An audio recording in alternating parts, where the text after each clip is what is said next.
It's so weird without the extra dings. I know. I'm used to hearing more dingers in this conversation. Yeah, there's usually dings and some penises and maybe even an odd fuck you.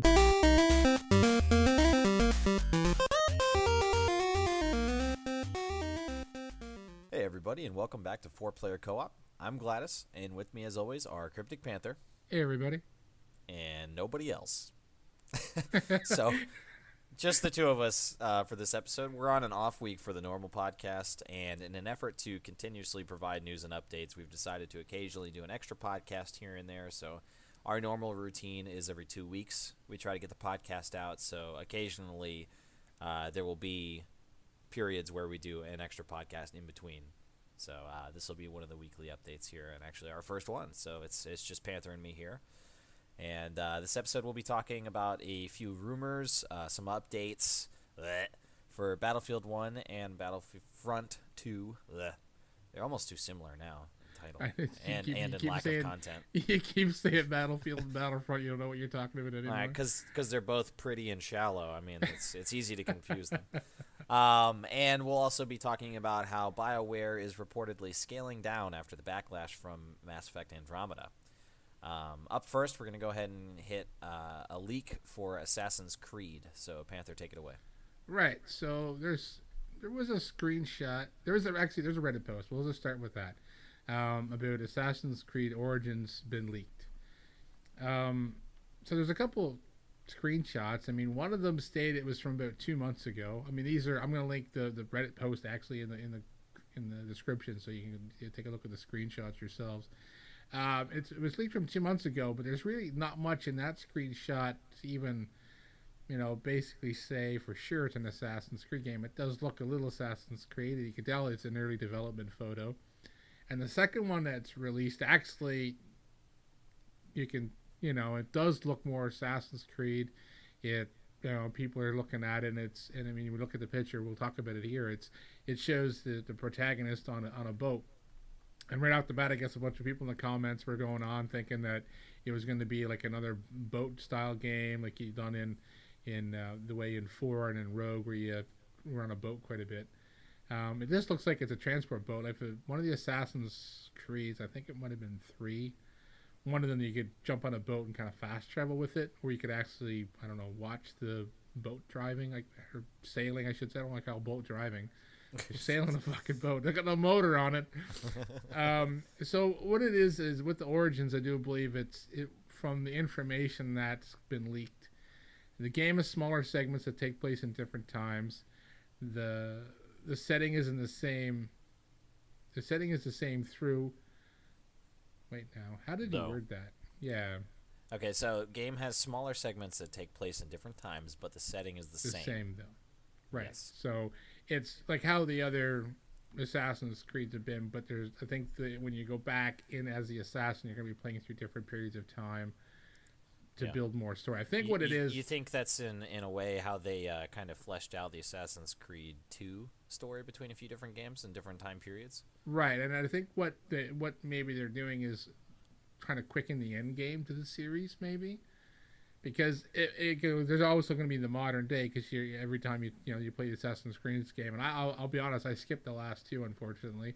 I just was playing other things and never get a chance to pick them up and get into playing them. So I missed the last 2, which is going to be hard to maybe keep up with the story. I might have to pick them up on cheap and play through them. But I did like the Assassin's Creed game. Black Flag got a little too repetitive for me. I tried to go back and play it a little while ago, pick it up and try to finish it, but I just found it was the same thing over and over and over, and it was a little too repetitive. So I'm hoping with the newer Assassin's Creeds, they kind of mix up a lot better. I prefer a game with the different time periods, because then it gives you a chance to experience different things and to speed the progression of the game up. Like when did Assassin's Creed 1 start? What year was that? Like in the 1500s? I'm not sure. Yeah, so I mean, like 1300s, 14, somewhere. Yeah, so it slowly progressed. When you play back as the assassin, it's probably progressing through time and telling the story, which is pretty cool. But how many Assassin's Creeds are going to be before they finally get to to the end game. So I'm wondering Yeah, if I voluntarily didn't play the last couple ones. You said you couldn't make it, unfortunately, but I stopped playing. well, yeah, well, I say unfortunately because I mean, there was some bad issues with them when they first came out with their patch, and people said they were good games. I just, like I said, Black Flag kind of got repetitive. I stopped playing it, and when I went back, I found it was the same thing. It got repetitive for me again. So it's just like, well, I just can't. It's not holding my attention anymore. So I stopped playing it. And that's probably what also kept me from trying to get the other Assassin's Creed, last two Assassin's Creeds, and playing them is Black Flag repetitives kind of turned me off of it. But I'm interested to see where the story goes, because I did play the first four, and I did like them for like the first three I really liked, and the fourth one I said after it got repetitive. But they don't have a lot of details on story yet, other than the fact you play through different time zones and the modern day setting, which is returning. So take a look at the screenshots. I'm hoping there's going to be, I shouldn't say hope, but I imagine there's going to be something at E3. If there's probably not, I'd be really shocked if they didn't have something, even just a teaser trailer, land at E3. Well, hopefully, with the increased development time, because after the last Assassin's Creed that they did, they confirmed that it was not going to be a yearly release anymore, and that they were going to take more time to develop more features and flesh out the story and all that. So hopefully, this will be the first game that we've seen that put into effect. Hopefully, the extra time will have improved it enough. Well, like I said, it should. The extra time and and not being a year release, it's like, well, geez, I just played the last Assassin's Creed. I'll play another one. Like, it's good. It's a good game, but do I really want to play one every fucking year? So this is not Call of Duty. It's Assassin's Creed. So hopefully, UB will learn from their mistakes and flesh the game out a lot better than they did. And as of right now, Ubisoft is denying this is being actually any true information. They're not coming out and saying, yeah, this is an unfortunate leaked photo.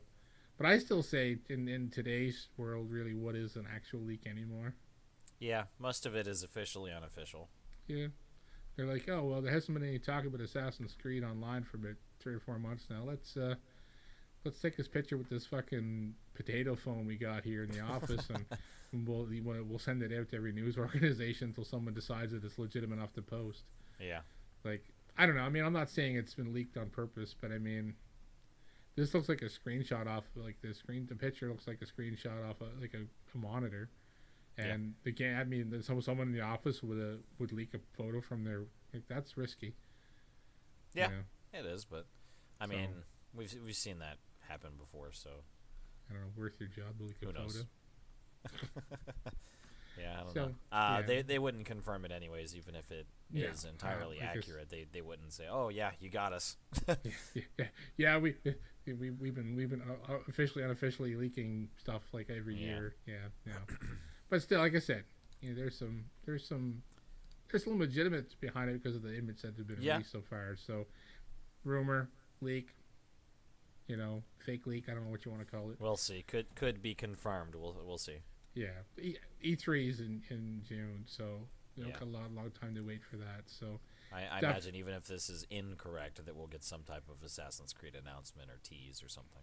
Yeah, well, Ubisoft is their own presser, so if they're not, then I'd be really shocked after this information is leaked. And like I said, one of those screenshots is from over 2 months ago. Yeah. So that's definitely enough time for them to chuck together some type of a trailer. Yep. With the quotations at the bottom, in-game footage. Yeah, in-game footage, always. Not pre-rendered, just in-game. I don't know why they just don't say cutscenes. I don't know. All right, so we're going to move on to the next one here. This was another rumor of apparently what was thought to be a leaked Red Dead Redemption 2 screenshot, and it has since been debunked. It is actually not Red Dead Redemption 2. It is a competitor, I guess, to the series. It's a new IP. It's called Wild West Online, and it is a Red Dead-like MMO built from the ground up for PC. So this is, as far as I can tell from this article that we've got, this announcement, it's PC only. This was put up 3 days ago on PC Gamer.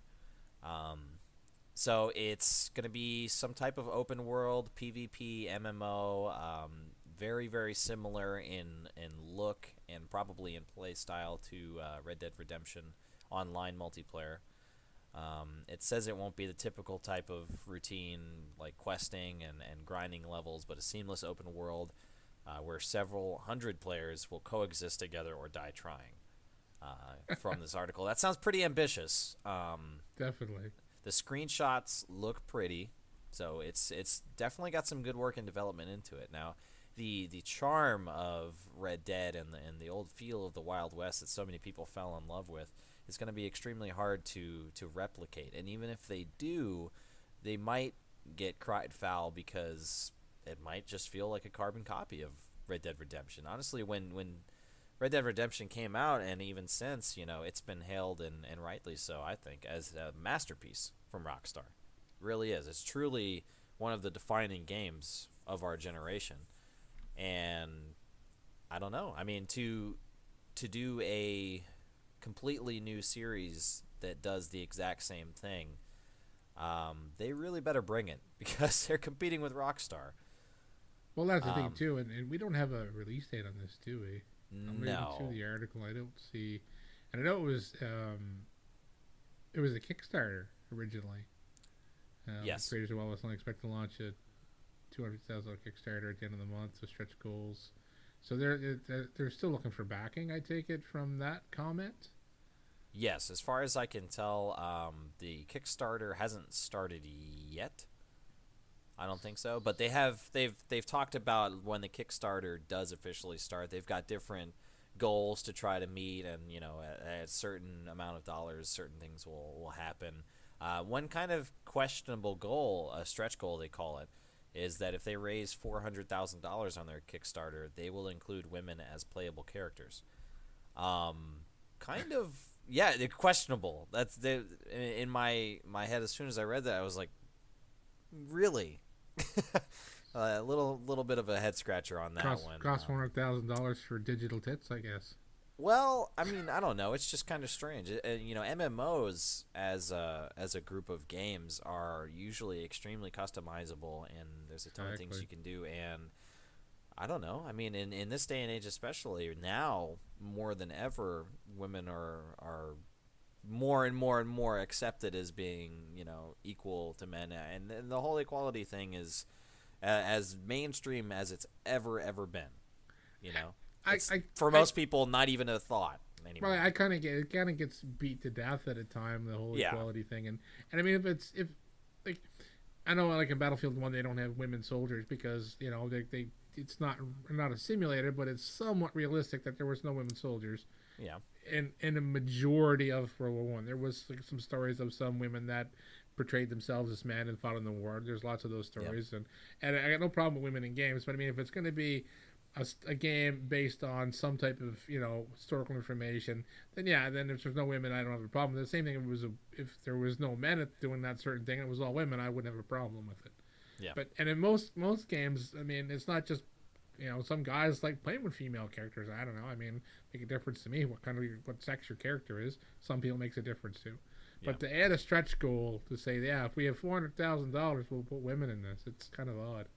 Yeah, it's just I think really kind of outside the norm for games. Games are usually one of the most accessible forms of entertainment, or people reaching out to live out different lifestyles or make different choices. That, like, a lot of people play RPGs and they play in a way that they wish they could do. And a lot of those people will make a character exactly like themselves, but there's a lot of people that really bring their imagination to it, or they really put their best foot forward and say, this is who I ideally would like to be. And I don't know, it just like I don't think it's a stretch to say that there is at least a portion of the player base that are going to be females that are playing this, and to where they can't even identify. Like, I'm not even gonna go for the easy bait of making a gender identity joke, but Yeah, to where you couldn't even play as a woman if you are a female gamer that bought this. I don't know. It kind of feels like a slap in the face that Well, they say you can only play as a woman after we get this much amount of well, money. I mean, like the column, a couple of the things here it says, but no gameplay footage available yet. There's definitely some Right. room for skepticism, and with pointing at some of the game's more original ideas are locked behind stretch goals. For example, if the Wild West online raises 1.75 million, 612 games will add train robberies as part of season one update. Yeah. And then, like, we'll go back to the gender equality. It says it's puzzling to have gender equality locked behind a stretch goal, Yep. especially after Ubisoft's excuses for not why no playable women were in Assassin's Creed Unity. Speaking of Assassin's Creed, when I brought up the particular stretch goal with the team, they said they were already aware that it's a sensitive issue, but doing it properly was simply beyond their resources at the time. I don't understand that resources if they're making, unless they're doing all motion capture for their characters and none of the men wanted to wear a bra. Even so, it's just getting a woman to put on the same equipment. It's not a matter of resources as far as I can tell. It's a choice in development. So when you build a character from the ground up, you decide whether it's going to be a man or a woman, and then you design it. I mean, that's not a resource as far as I can tell.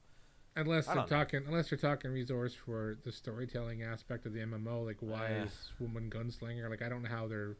I mean, I could, if you give me 10 minutes and a scratch pad with paper, I could write out 10 like extremely different women characters or male characters. It just pick any personality and it could work for either gender. I'm not defending them. I'm just saying. Well, there's I know. There's something. There's got to be. Like I said, it's I don't know. They're already off the goal, saying, "Oh well, we'll give you more content if you give us more money." Yeah, that's Christ. also. Are they owned by EA? Is this is 612 Games owned by EA? We don't know it. No. They're trying to take on Rockstar? So yeah, I mean, like that screenshot. When I seen the screenshot too, all of it, I was like, oh, it's I mean, it kind of looks like it could be Red Dead. I'm gonna link the screenshot and the article in the description so you can look at them both. But yeah, I can tell it's when in the article. Look at the very very bottom picture. That kind of looks like John Marston, a little bit. Yep. So kind of in shadow there, but I stopped for a moment when I saw that. Are they stealing? are they stealing Red Dead Redemption stuff and upgrading? No, that wouldn't be in their resources. Oh, they didn't reach that stretch goal. I don't know, but either way, we're kind of getting into the drama behind some curious choices of them. But the game itself does look ambitious. Some of the things that they've got, such as train robberies and all that stuff that they said if they hit certain amount of dollars, 1.75 million actually, as part of a season 1 update, meaning that for me in between the lines is that if they don't raise 1.7 million, that it's not going to be part of season 1 as they've stated, but it could possibly come in the future. Either way, it's I think something to look out for. It's on the radar, but for me it's not the loudest ping that I'm hearing.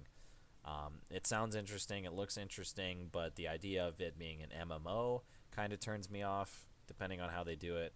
I don't know. It's something to check out. I'll keep an eye on it. But and it says too, with 2 Wild West open world shooters dropping in 2017, sounds like a problem for PC gamers to have. So as of now, there's no confirmation from Rockstar that Red Dead 2 is going to be on PC. I thought there was. No, the second to last article, underlined in red, says confirmed for PC. That's in that sentence. Rockstar's sequel still hasn't been confirmed for PC. Okay. Yeah. Now it is as the article says. It's pretty hard to imagine that they'd skip it, considering the massive success of GTA 5 on PC. Definitely. So yeah, I'm assuming that they're going to develop it for PC as well. It may come at a later date. I'm not sure, but you got to imagine that at some point it's coming. Oh, for sure. It'd be crazy not to. Yeah. Too much revenue. Yep. So that is the false leak for Red Dead 2, actually an entirely different game and possibly sexist. I wonder what people at Rockstar, when they see those screenshots, they're like, they're probably cracking up. That ain't our fucking game. Game looks better than that. It really does too. It does. Shit. All right, so our next another rumor. Man, we got rumors all over this place. Rumor has it. Panther talked to us about Far Cry 5. So, Far Cry 5 will be a Western game. What? Western? Jesus. Where have we heard that before? I don't know. There's some other game supposedly coming out that's going to be Western. Jesus, what is with this? So, another this is Reddit the new post. World War II. Yeah, that's going to be at the next. This current gen console is now going to be the fucking Wild Wild West. So it looks like the next Far Cry game will be a Western game. So there's a lot of stuff here on this actually. Yeah, they make a really good case in this article. They do. Like there's a live action trailer being filmed in Montana by the same director that made the Far Cry Primal live action trailers. And there's links to stories. We're not going to get into reading them because we'd be here all night. There's like 6 of them. Or five stories, but there's 6 points. They said there's an established franchise releasing this September. Rockstar do not do live action trailers, which is true. I don't believe they've ever done a live action trailer that I can remember for anything. In 2015, well, hold on one second. What? This is a curious note for me. It says Rockstar doesn't do live action trailers. right? Far Cry 5 or Far Cry is not done by Rockstar. No, but they're saying that this is an established franchise releasing in September. But who's they though? Because they're not talking about Rockstar. Ubisoft does Far Cry. No, right? No, right. But they stay the same. The director that done the Far Cry Primal live action trailer is shooting a live action trailer for a Western in Montana, and it's an established franchise. Okay, I got you. So yeah, they, as in the people that are shooting the live action trailer. Right. And they said that they were shooting this. Gotcha. Right. And Rockstar doesn't do live action trailers, so they know it's not Rockstar. So we know it's not Red Dead. Right. So that's right. And in 2015, Ubisoft interviewed Montana residents for an upcoming video game. They asked a bunch of questions about. I'm going to open this article right quick because there was a couple points in here. They were asking about like just the area and like history and anything about like the state. So there's talk that it's possibly one of the locations for Far Cry. It could be in Montana because Montana is kind of a Western setting, which would work for just about any state you could say from that in that time period. So, yeah. But if they're going to do anything based off the actual state, then they were gathering information. The next thing is Ubisoft ran in 2015. They ran a survey with the Western scene being an option, and again, like it's all Ubisoft. It's Far Cry, and they're asking questions. And Western being on there was highly popular on the survey. Ubisoft have surveys with Assassin's Creed settings in American Revolution and Unity. They were popular as well. So based off the information they've gathered from fans, they've decided to push for Western. So with this, interviewing people in Montana, doing filming in Montana, definitely leads towards, a Western style Far Cry. Yeah, and that particular article, point number 4, about them polling the public on future Far Cry settings, it's very important to me, at least, that you mention very briefly that they have a history of actually implementing after their surveys. The very bottom of this article says, back in 2010, Ubisoft quizzed fans on various features that would eventually be found in Assassin's Creed Revelations, but they polled it a year ahead of the game coming out. So they asked people, they responded, and then a year later, the game comes out with those features. Right. So there's one point in favor. Right. In 2011, a survey on future Assassin's Creed settings included the American Revolution, and shortly afterwards they announced Assassin's Creed 3. Which was an awesome game. Yeah. 2012 saw Ubisoft poll the public on the implementation of co-op, which was then added to the series the following year for Assassin's Creed Unity. So if they're polling about it, they're very serious. Yeah, that's what I'm saying. Like, they really look at the feedback and community opinion. So definitely, like, from what we're seeing and reading in these articles, and then it says, the island with lost picture mistaken for a teaser for a future game was confirmed by Ubisoft PR simply as a throwback. I always wanted to mention this the last podcast was the kind of like, well, they come out and all of a sudden, just out of nowhere, they fucking started posting Far Cry 3 pictures It's Yeah. like and then and it waited like 2 or 3 days or 2 days I think it was from them being pressured by Game Informer. I think IGN might have an article too. I didn't have it linked here because we weren't talking about this particular link or the leak or the images from 2 weeks ago. But it was like, wow, they come out and they do this. Oh, look, here's a picture of Boss. Here's a picture of the island Far Cry 3. It's like people were like, oh, are they gonna do like a prequel? Or it's like we can't really do a sequel because if it's a spoiler, I mean, like what happened at the end of Far Cry 3. But the whole thing was, well, what are you gonna do, like a remaster? Like there was this whole big speculation, and all it was a throwback. Well, to me, it was kind of like, well, they done it just to stir up Far Cry again because Primal I don't think done very well for them. I think it was too big of a change in the Far Cry world, and plus a lot of people I were. thought it was a good game, but yeah, it was very different. Yeah, I mean, like, I didn't play it. I was interested in it. I just never picked it up. I watched some gameplay trailers and stuff. Watched a few people play it on YouTube, and I thought it was pretty cool, pretty fun game. I thought if it ever comes up cheap enough, I'll grab it. But it just kind of got lost in the shuffle of the other games that are sitting on my shelf that I still haven't fucking played. So I just never played it. But like I said, it was kind of like, oh, why are they doing this? Because Far Cry 3 was a big game for them. Like Yep. Voss was an amazing character. Like I mean, everyone just fucking loved him. He was one of the best villains in a long time that we've in especially in the Far Cry series. But in any game overall, he's one of the best villains we had in a long time. Yeah, I would say he's definitely the most iconic. Like he's the face of Far Cry as a Yeah, franchise now. exactly. Yeah, when people think of it, they think of Boss. Yeah, so like them leaking that definitely would raise awareness for the Far Cry series again.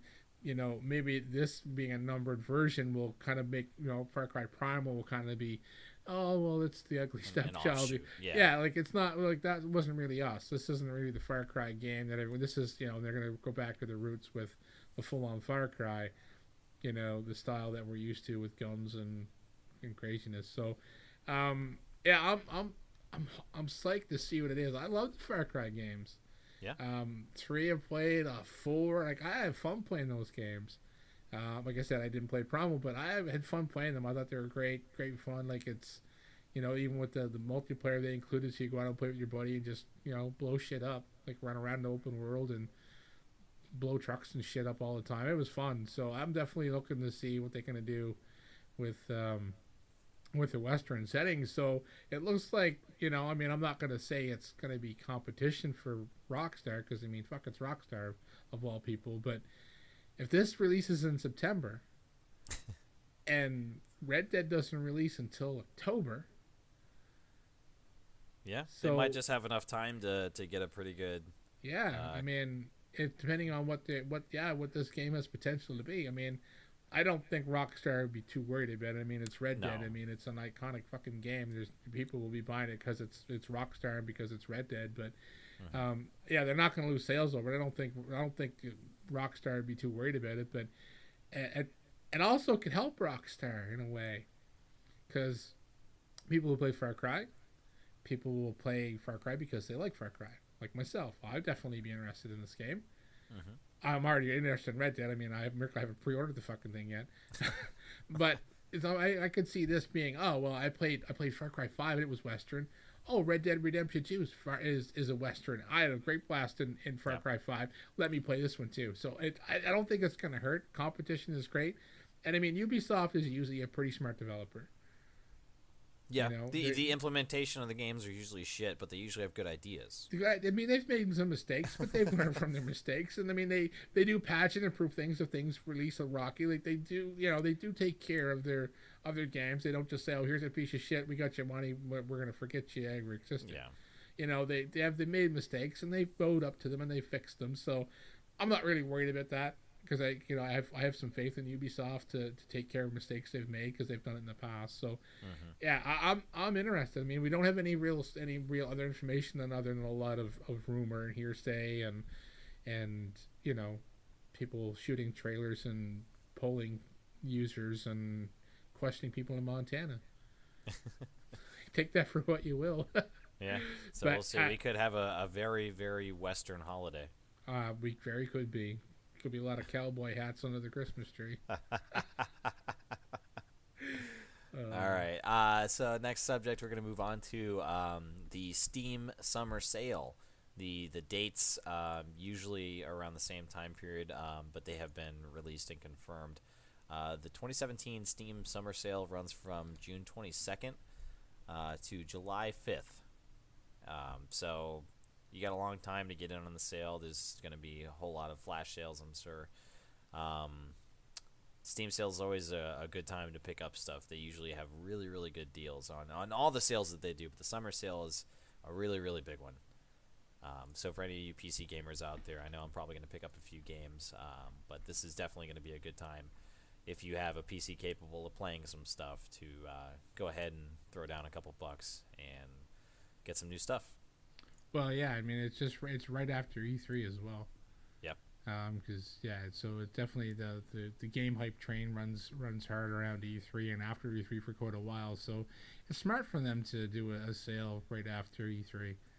Yeah. It definitely. Yeah, there's definitely. a lot of gaming buzz going on and people interested in different products and projects and different games or expansions to other games or whatever. Everything that they announce is there's a lot of buzz. The gaming community is extremely active around E3. So yeah, like you said, it's a great time to put a sale up. Yeah, I think it's a smart move. Like, I mean, and it gives you time to save your dollars and cents to buy the 300 games you'll never play. Yeah. Yeah, just fill that Steam library with filler. That it's like it's a collection thing. Oh, I have 355 games in the Steam library. How many have played? 4. Yeah, pretty much. I have a category of games on my Steam library because you can put them in different categories to split them up, and I actually have one that's titled crap, and I have it permanently minimized so that I don't have to see it in my library. Crap I bought and I'll never play. Either that or just poor games. I got for like a couple bucks to try out, and no, they're so bad. Yeah. So yeah. Anyways, summer sale is gonna be happening coming up sooner rather than later. Save a couple bucks, put them aside, and pick up some new content. There you go. Yep. Moving on, Panther, tell us about BioWare and some trouble with the Mass Effect series. Well, so the title says sources. I don't know who the sources are. I think it says 4 sources in there, actually. Does it say 4? Well, the title says sources. Yes, BioWare according Montreal, to 4 sources close to the company. Yeah, BioWare Montreal scaled down, Mass Effect put on ice for now.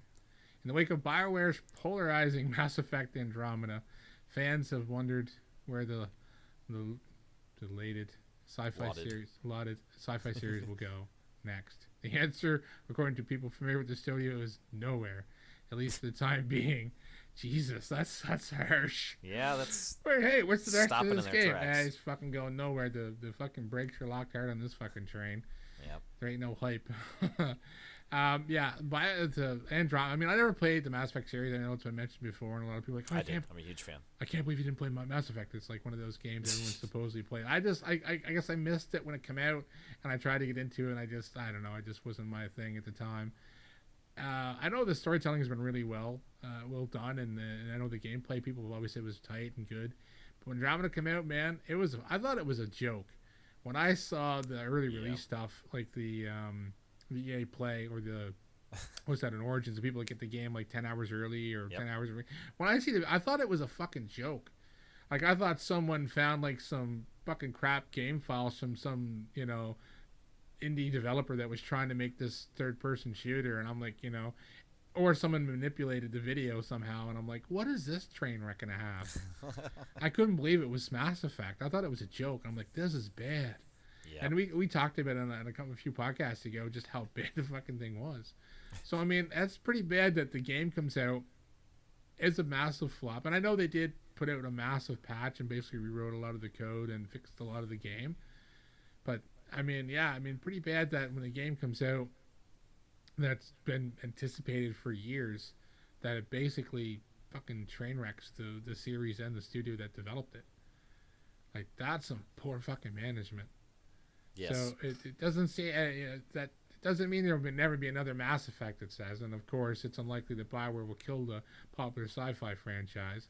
But BioWare is letting Mass Effect sit for a while rather than putting staff on Andromeda follow-up right away. those sources said, the air quotes, because there's no officially named people. It says last month the number of BioWare Montreal employees were transferred to Studio EA Motive, all based in Montreal, to work on Star Wars Battlefront 2. Those remaining at BioWare Montreal will help support BioWare's other games, including the new intellectual property codenamed Dylan, which were expected to come announced at E3. BioWare Montreal will continue to patch and support Andromeda's multiplayer. So they're not abandoning the series, but and even the game. They're still working to improve the game, but yeah, it's damn. That's pretty bad. It seems like the motivation has stalled more than anything.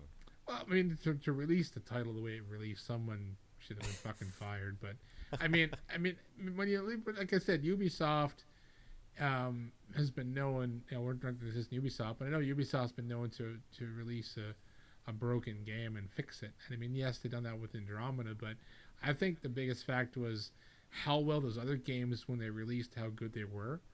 And this being released as a complete utter fucking train wreck, I think that's what fucked them. If it had been, other releases had been a little unstable, and this one here released and was a little unstable, like it's typical BioWare, it's typical Mass Effect, not a big deal. But for them to go from this is a pristine game, or pretty much pristine game, to this flaming pile of dog shit, like I don't know. I mean, that definitely, like I said, there's definitely some poor management. I know there was some infighting in the company, and I knew a few people left, and there was some drama, and that's it sucks for the fans of the series. I mean, to me, I don't, it doesn't bother me on a personal level, but for people that were, sitting back and, with their cash in hand waiting to slap it down to buy Andromeda and be handed this, I was one of those people. I was really, really hopeful. The first teasers and trailer and footage that we saw, they all seemed very interesting.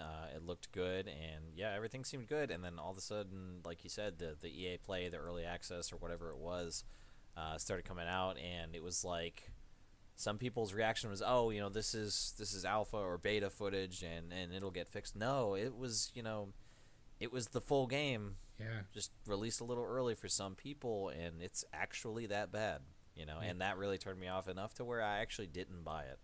Yeah. I know one of the buddies on my friends list was playing it, and I was actually going to message him and ask him what his opinion on it was, but I just figured, well, I didn't want to kick the beehive, so he might have bought it and be kind of just, I'm playing it because I bought it type deal, and I didn't want to piss him off, so I didn't bother asking. But there was enough people on the internet that were burning down Andromeda that I didn't need to ask one of my buddies how he felt about it.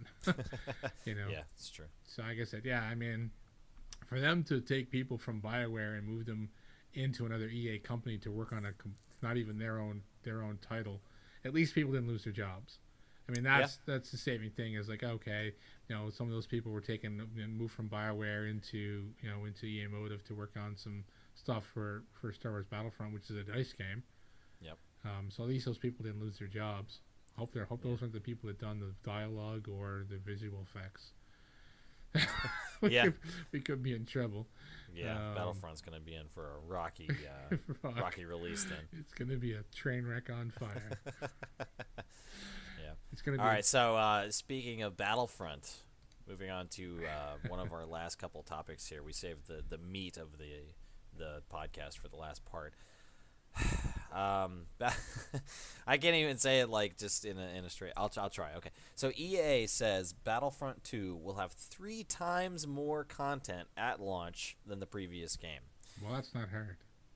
It's not, but the part that just makes me mad, just immediately, just headline headaches, is 3 times more content. What does that mean? Does it have 3 times more classes, 3 times more weapons, 3 times more maps, 3 times more modes? To say 3 times more content, you got to figure that it's going to release with something like, I don't know, between 8 and 12 maps. That's pretty standard.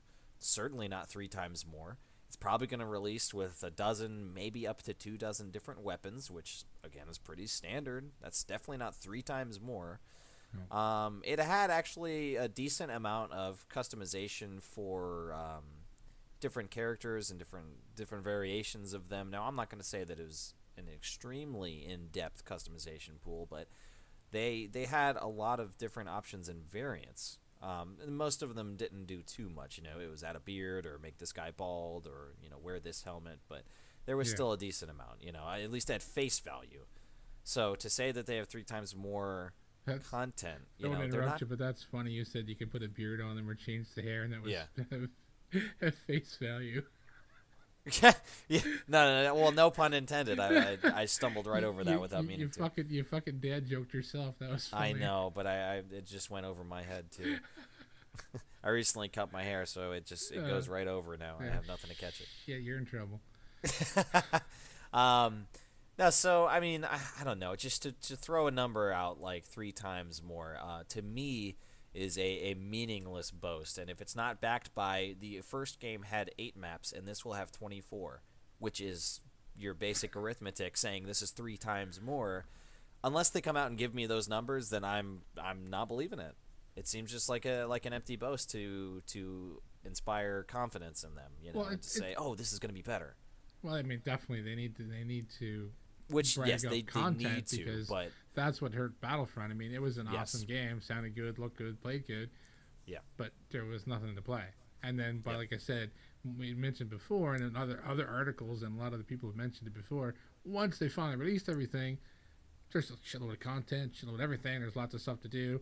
But yeah, now it's like, what are they going to do with this? Are they going to give us a whole bunch of shit off the bat, and then all the DLC is going to be like fucking sparse? Like, that's another thing to worry about too. I mean, yeah, okay, you get the core game, but then is it just going to be basically what Battlefront finished as, and that's all we're going to get? Like, they're not giving us a lot of stuff. I mean, I don't want a whole bunch of fucking paid DLC. I wish the hell they'd find a way to get rid of that. Right. But it says here, Star Wars Battlefront 2 will have more than 3 times the content was the previous game at launch. He said, with brand new story, a new single player campaign, new modes, characters, vehicles, and planets from all eras in the Star Wars universe. So right there, they're saying 3 times more content, and they're talking Right. overall. They're not talking an individual. So yeah, the title's Right. it's a little like, yeah, it's boastful. It's like just trying to kind of hype it up. But I Yeah. mean, whenever they go in and they say, well, we didn't have a single player campaign in Battlefront. Okay. Well, here out of the things that just listed, and this is a quote from EA's CEO Andrew Wilson about it having a brand new story, a new single player campaign, new modes, characters, vehicles, and plans from all eras. I will strike off some of these immediately because it's a different game. So, brand new story, done. That's a given. Take it out of the context. Don't even count it. A single player campaign, that is new. I will give them that. That's Right. new, and that's expanding the game more than what it was. Now, to give an arbitrary number of 2 or 3 or 23 times, you can't really do that. It has a single player campaign, and that is an addition. That is a plus. I'll confirm that, but I'm not going to multiply the content based on a single player campaign. It says new modes. Well, you can be damn sure that it's going to have a deathmatch, that it's going to have some type of capture the flag, that it's going to have some type of conquest-like system, that it's going to have some type of space battle system. Right. So what new modes could we possibly be seeing? I doubt that they're going to break ground and have a revolutionary new mode that nobody has ever talked about or thought of before in a shooter. I don't see that happening. I don't either. No. So when they say new modes, I don't think so. I'm going to scratch that off. They're just taking modes that we've had in other games are now going to be available in this game. So Yeah. right. I mean, yeah, I know what you're saying. It's a different game and it's being added stuff. Right, 3 times the content. Well, I get where you're coming from, but I also get where they're coming from too. I'm not going to play devil's advocate too hard here because I'm still sour over Battlefront originally. I'm very sour. Yeah. You can probably tell. Yeah, I mean, EA at DICE and Battlefield and Battlefront are kind of, they should be. We should be sitting here and we should be happy every time, or not as angry at them. But every time we talk about them, it's we negative. I mean, we got another Battlefield topic to talk about next, and Yeah. we talked a little pre-podcast, the two of us, and it was like we need to go down to DICE and slap them in the fucking face. Like, Well, the problem is because they make good games. They do. yep, they do. But the problem is that they just don't implement it in a way that's fully satisfying. Is that they give us a tease, they give us a taste of what could be this grand, just amazingly theatrical and stylistic, beautiful experience. whether it be Battlefield, like Battlefield 1 and Battlefront. They were both gorgeous, unbelievably, like, sound design was fantastic. It was incredible to behold on a theatric stylistic scale. But when you played it, there just wasn't much to do. You can only look at something pretty for so long, but if you interact with it and the interactions are not satisfying, then you don't have a game. That's true. It's the frustration of knowing that these products, both of these IPs, had the potential to be grand, to be big, sweeping games and just monumental achievements, and they are not. And that's the frustration and that's the anger that I have. Oh, and I do too. Like there's like so much potential, and they just like half-ass it to a point. I mean, like visually and like sound design and stuff like that. The games are just fucking masterpieces, but it's the rest where it's lacking. They almost need someone to step in and say, "All right, we'll take all this pretty, but we're going to give it some fucking substance." Yeah, and if they can, well, like you said, Battlefield 3. If they can blend that kind of, it's even Battlefield 4 now that it's been fixed, now that it's a better game. And even, like I said, I never really played much of Hardline, but people say it got a lot better. So they made improvements. They've done stuff Battlefield 3 was an awesome game. Battlefield 4, once they fixed it, finally got better, but it was just a sour taste. I couldn't play it. They need to kind of go back, and I think them trying to go to World War One with Battlefield, it kind of pigeonholed them a little bit, because without them having the modern style weapons and gadgets to use, they were kind of handcuffed to what they could do, weapons and attachments, because there was a lot of improvisation that came through from soldiers creating their own stuff and making stuff work in the trenches because of necessity. You can't really incorporate a lot of that into a video game, especially when you're not, when you're talking to like a first-person shooter.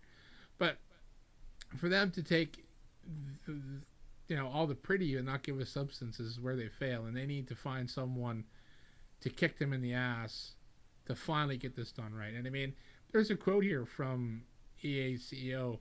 It says, regarding live services and DLC, you'll see some changes to our approach, particularly with the Battlefield and Battlefront over time, to make those DLCs less important because it's an ongoing content that's being delivered.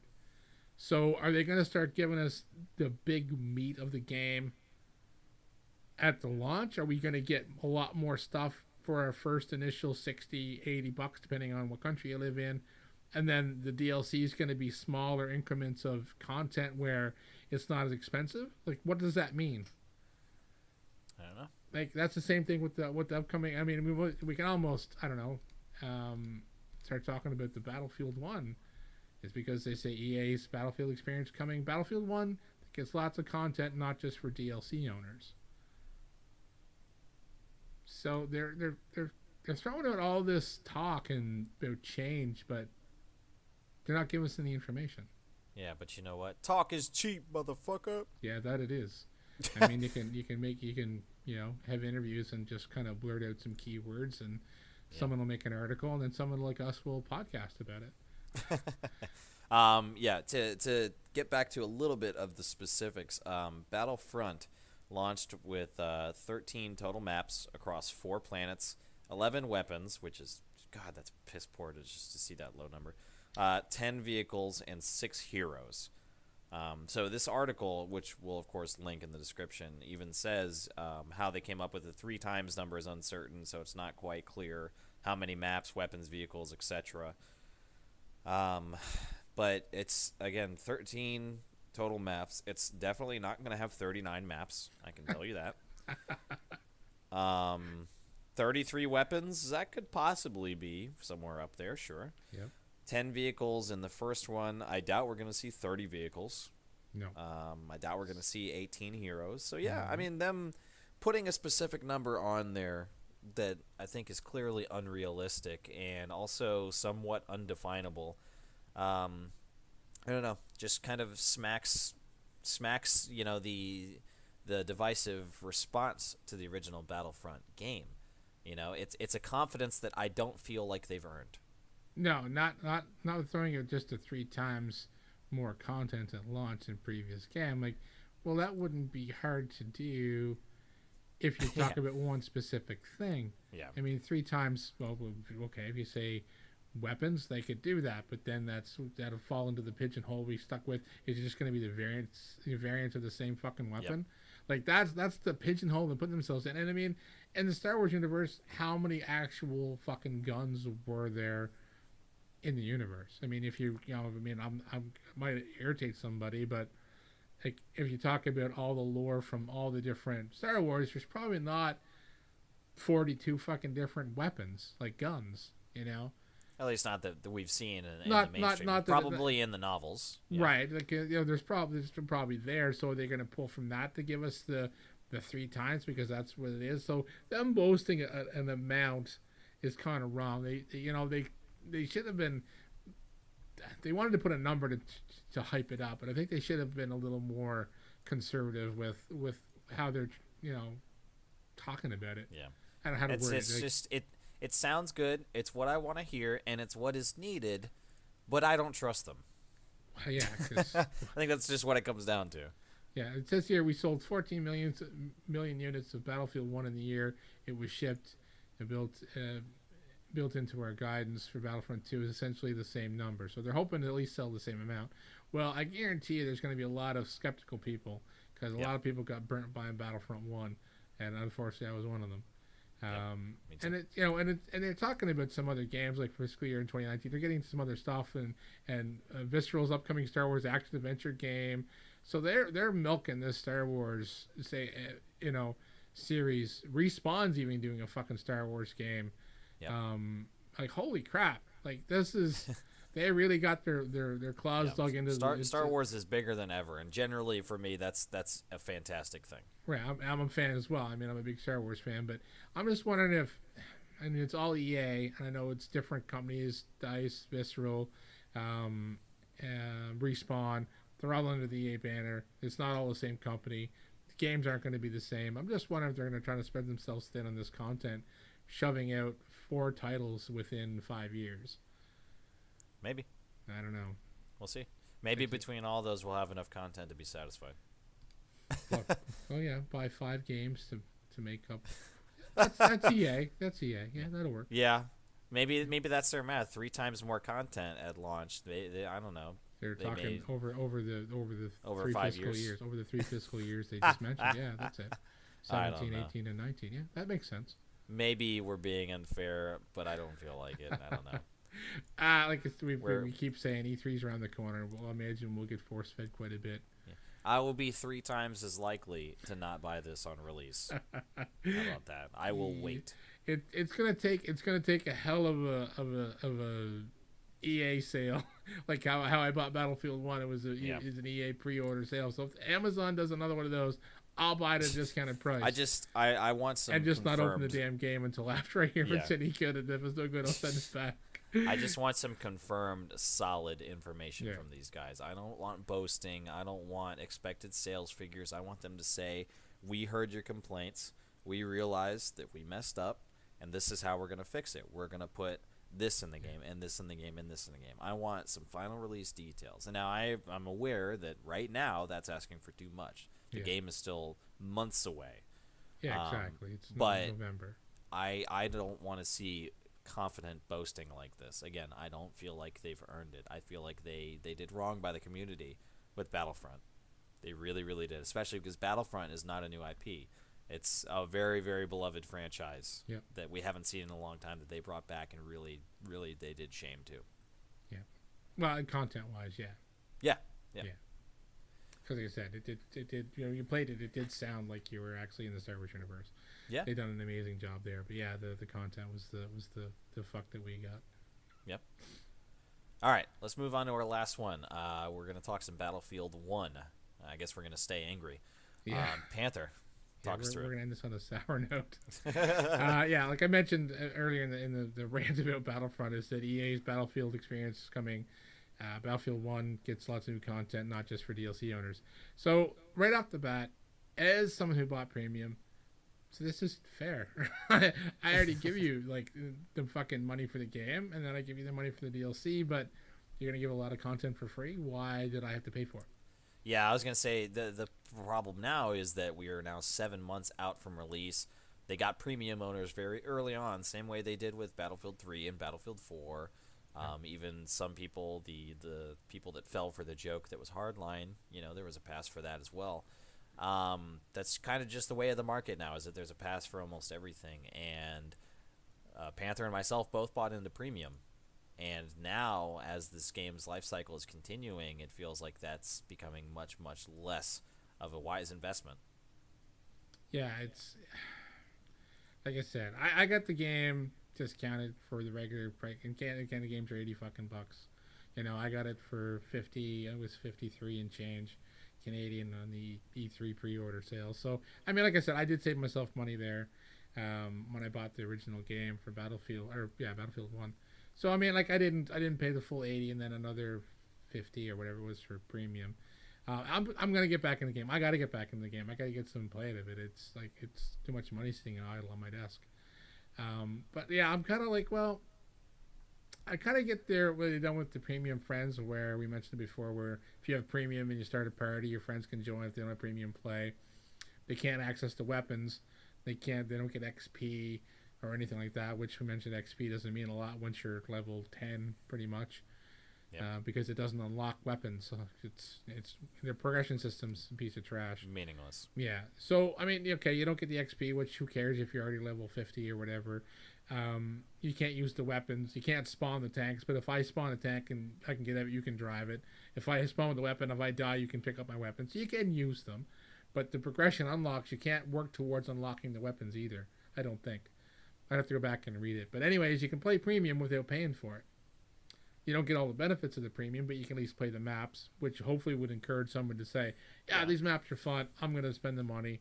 At least either pick up the DLC or pick up premium to make sure you get the rest of them. So it's a smart play to try to get the community back in playing.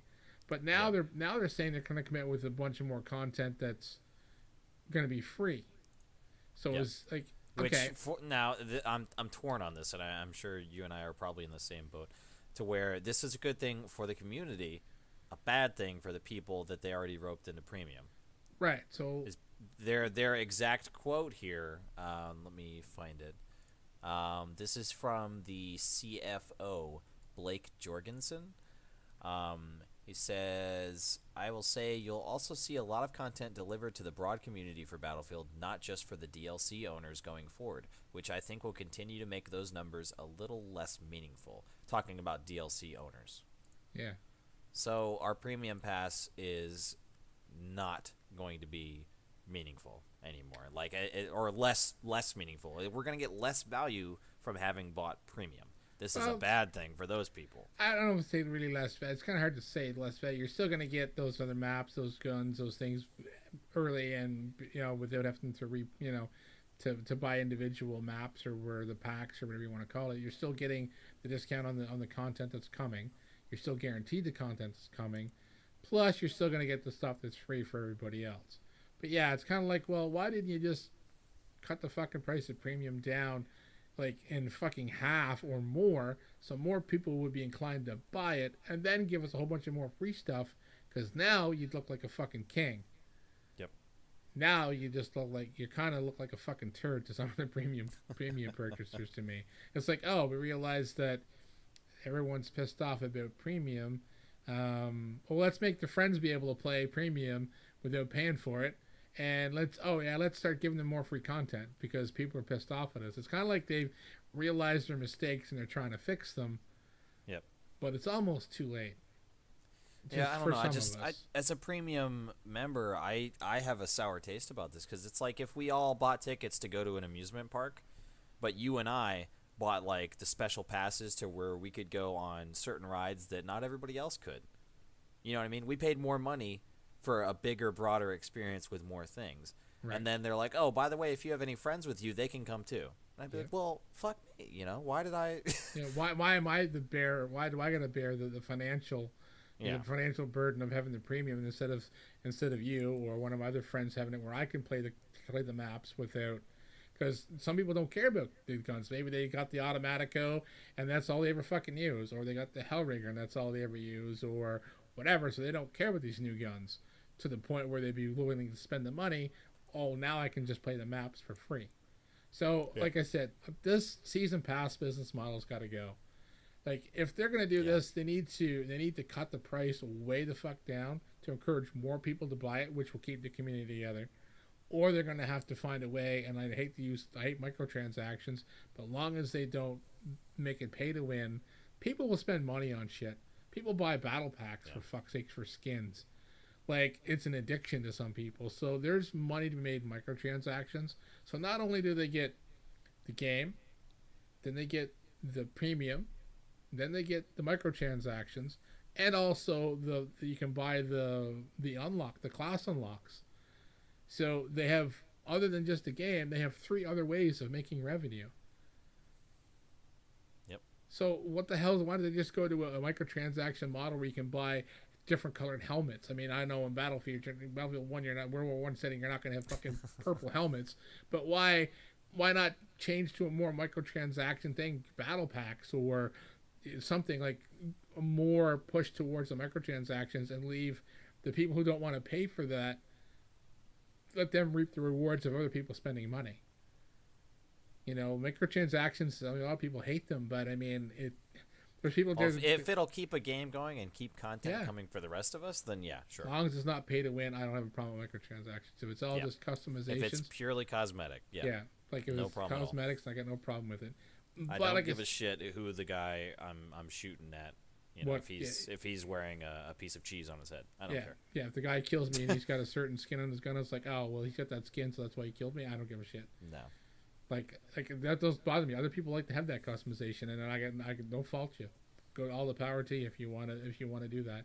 But yeah, I mean, as long as it doesn't break the game, give us microtransactions, and like I said, I don't have a problem paying for more content if it's going to be worthwhile, and it's not going to be oh well, down the road we realize that we charge you $60, but yeah, let's give like these extra 3 or 4 maps that we decided to build for everybody else for free, but no one's playing the fucking DLC because no one bought premium. Everyone's playing the free maps everyone got for free, so you just wasted your money. Yep. So, and we still don't have release dates, concrete release dates on the next the Russian pack that's coming. It's just coming soon. Well, soon is when. And that bothers me too. That was one other thing that we talked about pre-podcast, is that one thing we haven't mentioned so far when talking about this, but Andrew Wilson, the CEO for Electronic Arts, is quoted as saying DICE is just getting started, and that EA is now aiming to unlock the, quote, competitive spirit within the community. This game is 7 months old. You're just getting started. And they're just getting started. Wow. We're getting 45 maps before the end of the year then. 3 times more content. only 2.5% more content for this. Oh, okay. 3 times is for Battlefront. Don't get them confused. Battlefront gets more. Yeah, you're right. No, it pisses me off, that they release a game and the major complaint is that there's not enough here. We know that there's a plan for DLC. You and I, among hundreds of thousands of other people, bought into the program, confirming that we are going to get and play this DLC. But 7 months down the road, 7 months, and we still don't have the complete game. Like, I don't know. I feel like the life cycle on this is just artificially bloated. It's like there's no need to expand. I don't necessarily want to be playing Battlefield 1 for 3 years in order to have the full complete experience. Exactly. I bought this game for $60. Not only should we make the argument that I should get a full game for the full price, if they're going to release it that way, if they're going to release, so much content to where there's 4 giant expansion packs that are going to be just as big as the base game or whatever the case may be, then the base game should be $20 in itself. Exactly. And for each more DLC, if you want to charge $15 or whatever, you know what? I wouldn't bitch about that. but don't release what is quote unquote a full game, and then 7 months later, in the middle of the DLC releases, say that you're just getting started with this game. You know what? Fuck you, Andrew Wilson. Yeah. Suck a big fat one, you bitch.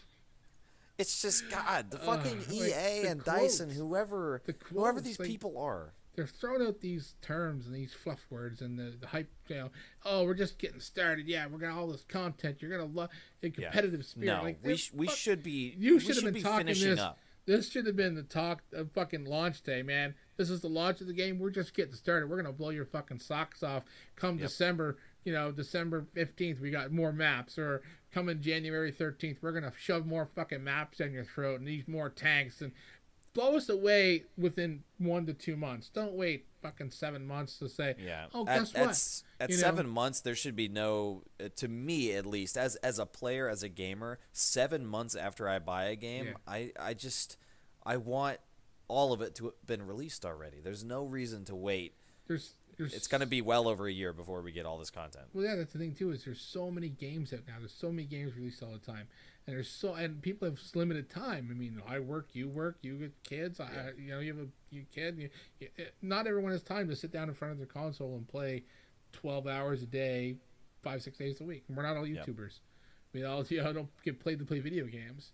So I mean, to give you a title and expect people to stay engaged and play on a regular enough basis to keep the servers full, and 7 months and only get one DLC so far and no confirmed dates on the rest of it.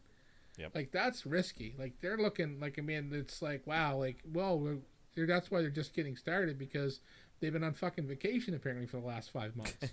Well, and here's the thing too. If we have a timeline to go by on when they're going to release it, we're at 7 months and we've only got one DLC and we don't know when the second one's coming out.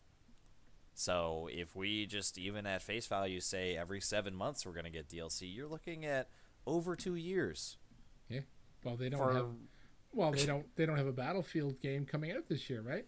And they've never done a year release. So I if they want to space the content out, give us the paid DLC a little quicker in succession, and then worry about the community. Do the free stuff later. Yeah, like, oh well, we noticed our content's is all there, but we noticed our fan base is lacking. Well, here's some free maps. Here's a few free guns or whatever. Do that then. Like, don't wait 7 months and say, oh well, you've paid double for the game. Here's one DLC, and we're not going to tell you when the rest of the DLC is coming. Yeah.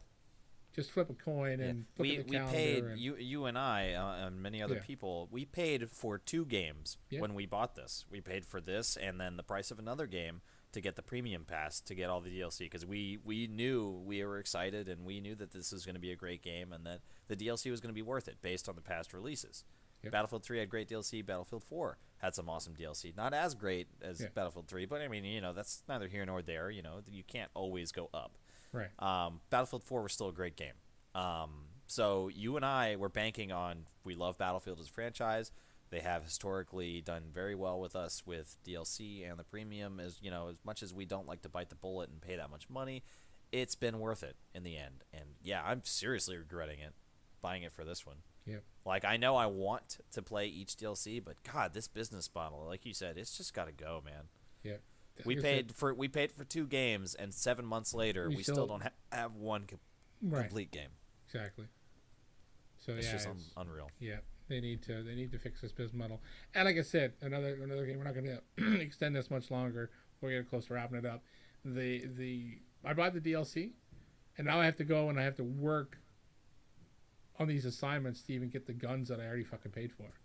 That irritates me too. That's a whole other fucking kettle of fish. So we're not going to get into that right now. But they need to change that model as well to a point to make it a more level playing field for everybody. Because certain people are a lot better at this game than others, and people have a lot more time to put into than others. So they get these new guns right off the bat, or a lot easier than other people. So then you're left behind like a week or 2 weeks, 3 weeks. I mean, for me, how many weeks has this game, the DLC, been out? I haven't even come close to unlocking any of the guns. I just haven't the time, and I play other games. So I paid for the game. Paid for the content. Give me my fucking guns. So they need to figure out how to fix that. I like a little bit of challenge, but give me something. Yeah, like Although make the it. challenge, in a similar way to the medals, it should be organic to a natural play style. Yeah. It shouldn't be that you have to do a backflip, you have to jack off Jill while shooting a pigeon in the eye, and whatever game mode. It's just it's bullshit challenges the same way that the medals have been crap. Yeah. And the progression just doesn't make sense. And yeah, that we paid for DLC, we paid for this content, but they hide it behind these challenges that for some people are just unachievable, either for skill or for time. Exactly. And it's just a really awful way to do it. Yeah. Like I said, they need to. I mean, if they're going to change things, and they've realized their mistakes, I'll be behind them if they make changes to improve stuff. I'm not going to give up on them right away. I mean, I bailed on Battlefield 4, and I went back and played quite a bit of it, and then I finally, I was moving on to other things, and then I'm back at Battlefield, and we're kind of back to the same thing. Like, stop fucking me in the ass.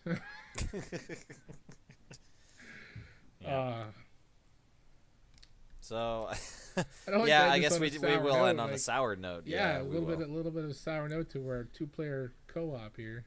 Yeah, well, I don't feel like it's our fault. No, it's not. It's not our fault. Our two negative topics are EA and DICE. Yeah. I hate to say it, but they're just not doing us very well lately. Stop making it pretty. Well, no, don't stop making it pretty. Yeah, but make it better. Yeah, make it better. make Battlefield great again. Oh God, I don't want to even get close to the slogan. Make it awesome. Let's make some great games with plenty of content and value. Yeah. Let's just keep it simple and just do it right.